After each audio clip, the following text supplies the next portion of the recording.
Welcome to How to Retire on Time, a show that answers your questions about all things retirement, including income, taxes, Social Security, healthcare, and more.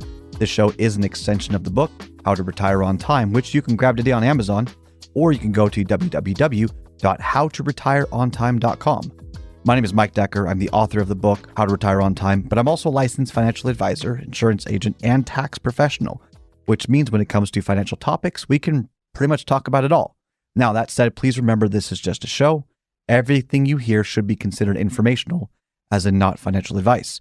If you want personalized financial advice, then request your wealth analysis from my team at Kedrec today by going to www.yourwealthanalysis.com.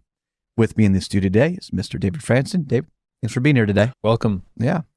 David's going to be reading your questions, and I'm going to do my best to answer them. You can send your questions in by either texting them to 913-363-1234. Again, that number is 913-363-1234. Or you can email them to heymike@howtoretireontime.com. Let's begin. Hey, Mike, how did you come up with the reservoir strategy? Okay. Hopefully we got some time to really, this is a bit of a story. Okay. But it was a story of distress. Okay. So truth be told, I first got into finance when I was about 14, 15 years old, if I remember. I got conned into going to this educational week program for adults and people in the summer. Yeah, I'm in high school at the time, right? Years ago, but there was a cute girl that said she was going. So I signed up for it, showed up. She stood me up. Oh. And I was there. So I made the best of it.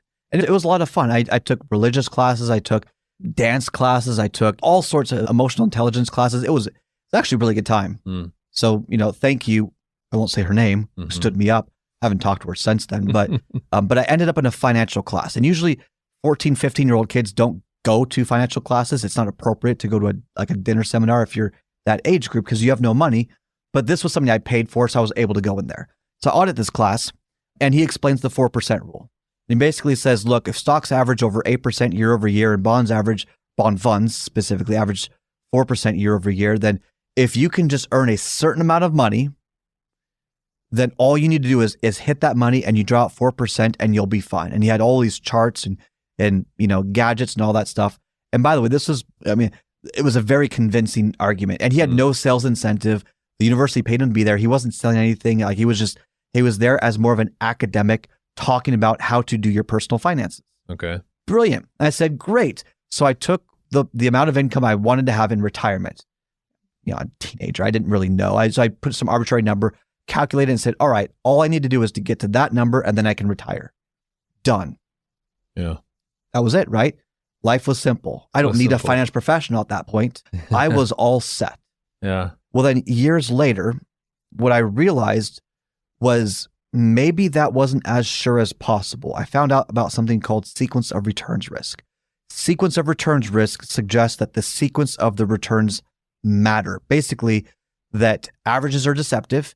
And when markets go down, if you draw income from an account that's lost money, you accentuate the loss and make it more difficult to recover. Here's an example. If you lose 10% in your portfolio, it would take 11% return to break even. Not the end of the world. Yeah. But if the markets crash every 7 or 8 years, which historically they have, and you lost, let's say, 30% in your portfolio, which is putting it lightly for a market crash, it would take a 43% return to break even. Okay, you've got time. If I'm working, fine, I can wait that out. But in retirement, you can't.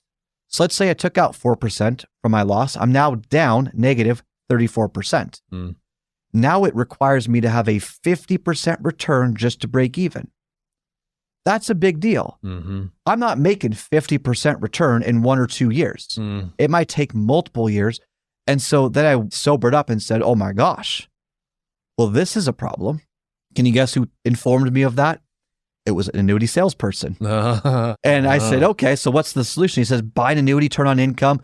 This is what and they're fibbing or they're selling you something when they make superlatives. It's like all reasonable economics agree that this is the way to go and blah, blah, blah.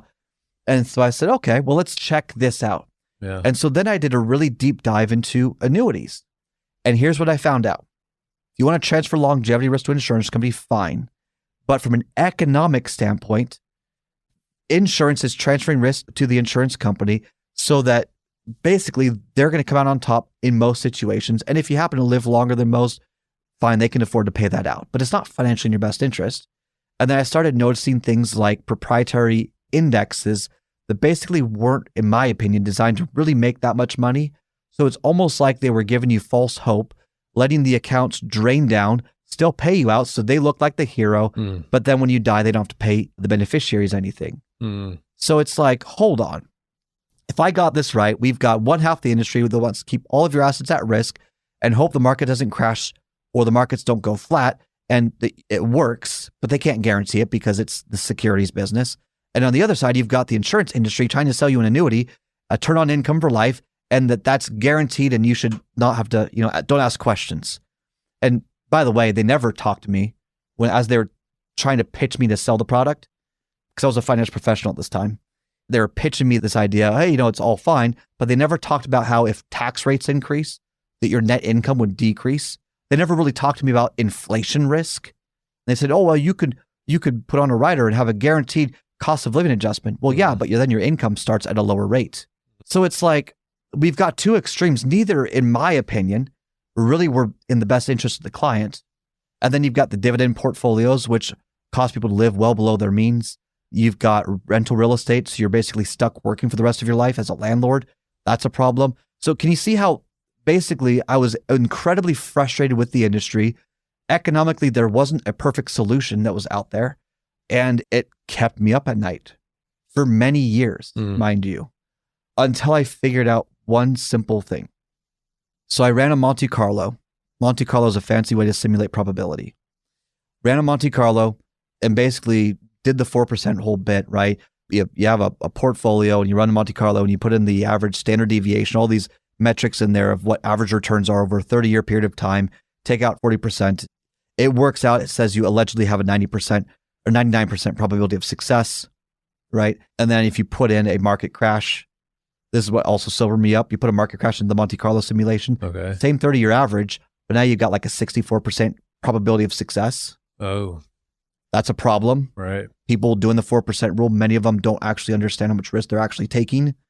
That bugged me until I realized if I were to allocate a part of the portfolio to principal protected accounts, and when the markets were to go down, I just pulled income from those principal guaranteed sources, it was then easier for the other accounts to recover. And if it was easier for the other accounts to recover, then your overall probability of success would increase.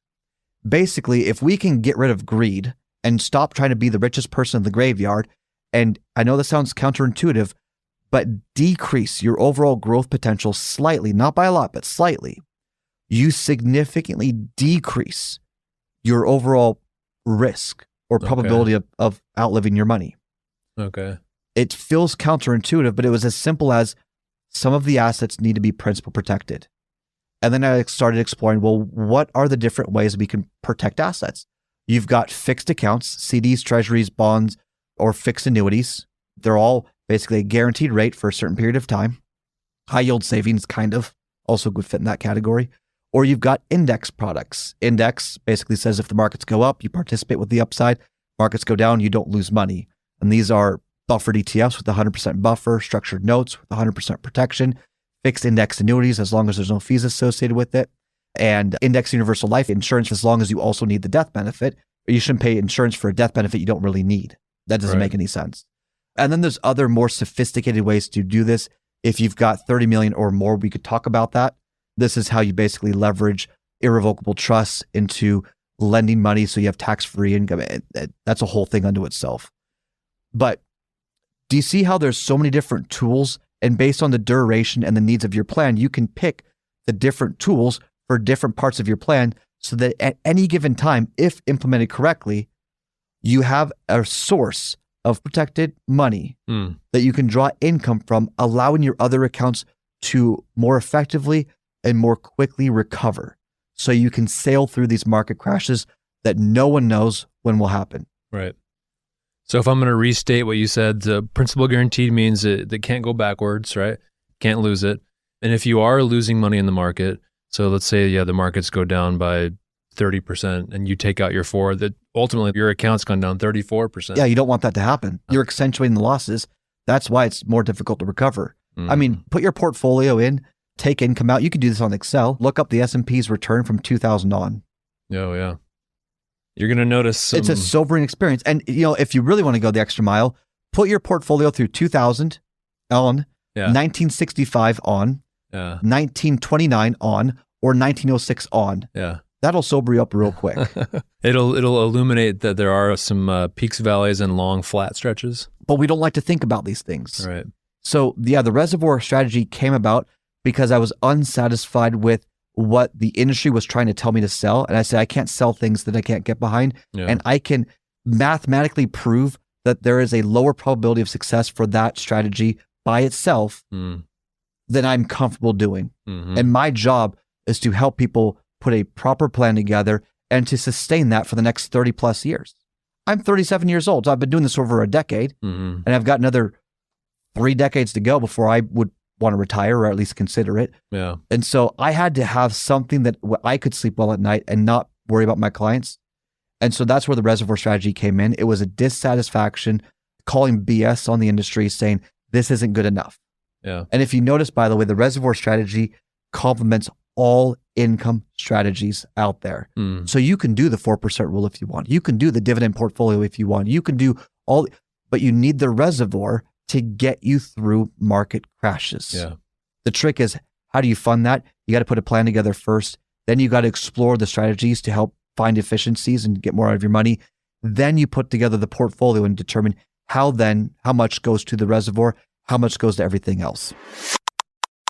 That's all the time we've got for the show today. If you enjoyed the show, consider subscribing to it wherever you get your podcasts. Just search for How to Retire on Time. Discover if your portfolio is built to weather flat market cycles, or if you're missing tax minimization opportunities that you may not even know exist. Explore strategies that may be able to help you lower your overall risk while potentially increasing your overall growth and lifestyle flexibility.